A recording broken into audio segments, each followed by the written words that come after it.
Welcome to this lecture. In today's lecture, we will discuss about some mechanics that are used in the MEMS designing.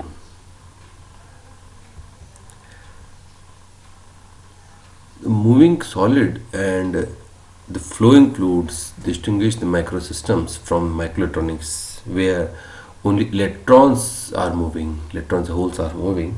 But in micro electromechanical systems, a solid may have motion or there may be motion in the fluids. The movement of solid can be modeled in two fundamentally different ways. One is a rigid body, second is a deformable body. In rigid body, there is no deformation in that body, the complete body will move. There is no relative motion between any 2 points. Means, for example, a straight rod hinge from a one point and moving from another point. The examples are like gate, window, they are moving but they are not deforming. So these are the example of rigid bodies. A deformable bodies, there may be relative motion between 2 points. For example, stretching rubber is there, so we are just applying the force in it, so it may be stressed, it may be contract, or it may be bent.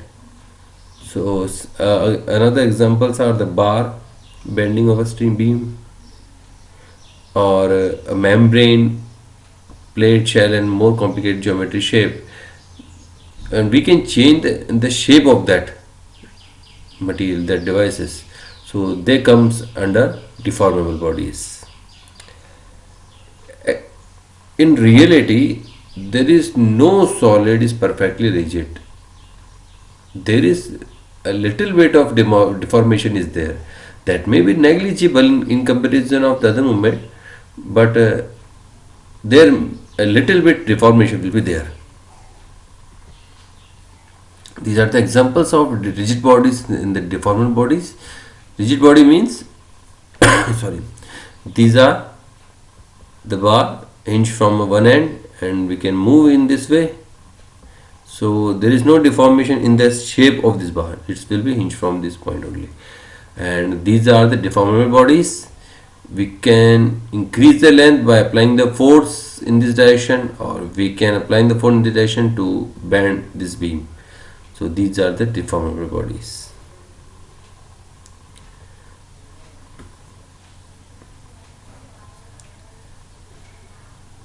Just think which is easier to make, means a rigid body joint or deformable body structure, which one is easy?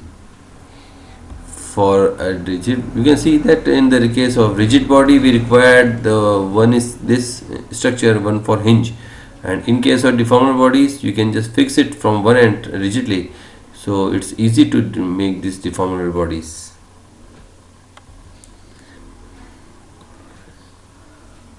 The design of micro mechanism. In order to utilize the mechanical aspect of MEMS devices, most MEMS devices must be capable of motion. Most of the MEMS devices will require motion. That is the main difference between the MEMS devices and the microelectronic devices. In other words, most microelectromechanical devices are micromechanisms, and we can apply the concept of kinematics and dynamics when they are designed. We are using here the kinematics and dynamics concepts during the designing, because we are changing the shape of we are moving that object, so these two principles will be applicable there. However, there are three fundamental differences between micro mechanism and macro mechanism. One is, first is the component design limitations in 2D shape only. We cannot make the ball bearing, means different heavy machine, like heavy machinery, roller bearing, all these we can't make these in micromechanics, so we have to think about it. The minimum featured size and tolerance up to which we can reduce the size of this one, that is also limited. That will depend on the other sizing effect, physical effects we will discuss later in the lecture. And next is the sections. The high ratio surface adhesion versus volumetric forces means if we are just reducing the size up below the limit, then there may be surface adhesions and volumetric forces. In that case, that may damage the MEMS devices.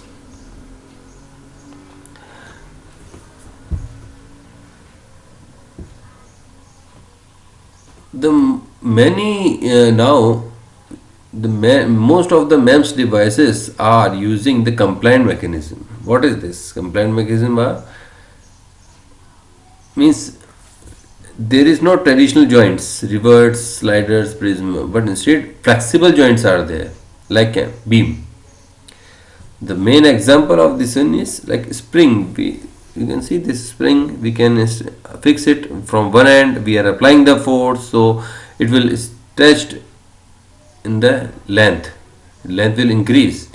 So there is a deformation. So deformation beam is deformation principle is mainly used for fabrication of MEMS devices.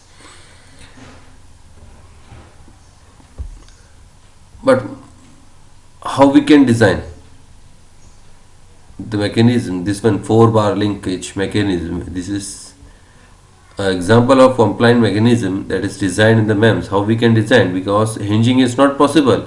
So in that case, what we can do, we can just make this type of structure, flexible joint we can make. So these are made by the single material. There is no any joint. This is not a flexible joint, but it's a from single material it's made. So this in this format, if we are applying the force in the x, this plus x minus x direction, so it will move. So this way we can just design the whatever mechanism we required in MEMS during MEMS fabrication.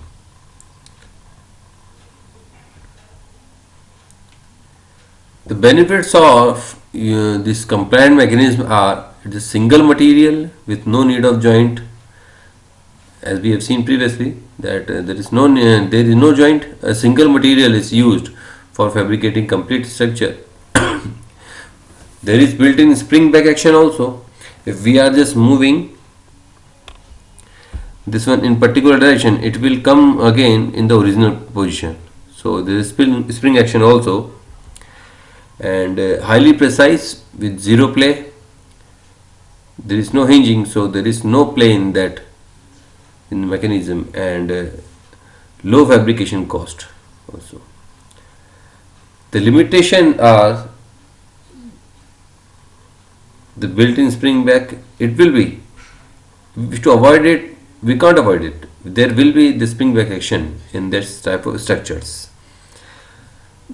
It is complex to design, often require finite element analysis. It's required for this one. We will analyze where is more strengths and what should be the thickness of the material at which place. So the complete analysis is required for this one. It must consider the applied load and fatigue life. So you can see that from these locations, these positions, the life is low, there may be damage easily, so we should consider this point also.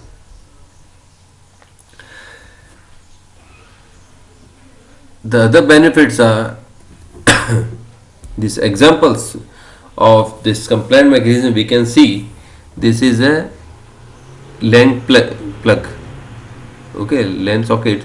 So you can see this is a notch, so we will press it will release again in the original position. So it's an example of compliant mechanism. Another example is in this CD holder, CD case. CD cover, you will press the CD, it will hold here. So this is the mechanism using the compliant mechanism. Another example is the lid of any shampoo bottle or any lotion bottle, like. So it will just apply small force, it will completely open it, you will apply small force to close it, it will be completely closed. So this is also example of compliant mechanism, where this complete material is made with a single material. There is no joint, actual joint. So